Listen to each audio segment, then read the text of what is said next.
ব্যারিংটা খোলার চেষ্টা করছি পুলার দিয়ে, কিন্তু ছিদ্রটা বড় হয়ে গেছে।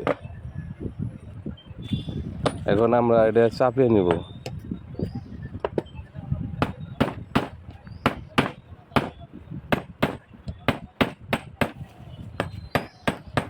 আমরা অন্যভাবে খোলার একটু চেষ্টা করব।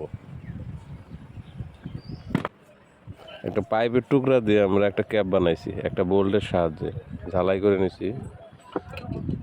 এখন আর আগের মতো এটা সরিয়ে যাবে না।